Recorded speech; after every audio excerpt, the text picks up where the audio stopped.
வணக்கம் மகளே. சவரன் கோல்டு பாண்ட் ஸ்கீமில் இருக்க அந்த ப்ரீ மெச்சூர் ரிடக்ஷன் டேட்டை அனௌன்ஸ் பண்ணியிருக்காங்க.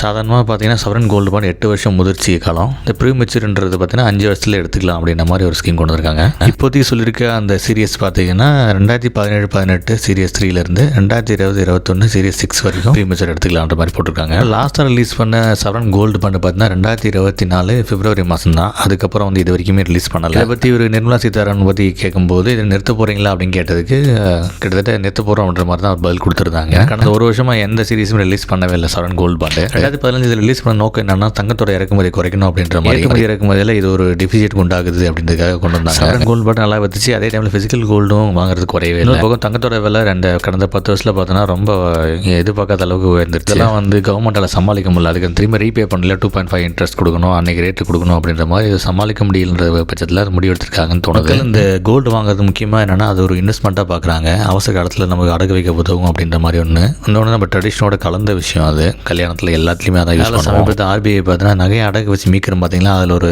ரூல்ஸ் சேஞ்ச் பண்ணியிருந்தாங்க. ஒரு வருஷத்துக்கு அப்புறம் வந்து முழு பணத்தை செலுத்தி நகையை மீட் ஆகணும் வட்டியோட. திரும்ப அடகு வைக்க 24 மணி நேரம் நீங்கள் வெயிட் பண்ணியிருக்கணும் அப்படின்ற மாதிரி கொண்டு வந்திருக்காங்க. இதெல்லாம் பண்ணால் தங்க வாங்க வைக்கிறதுக்கு குறைக்க முடியுமான சந்தேகம் தான். நன்றி மகளே.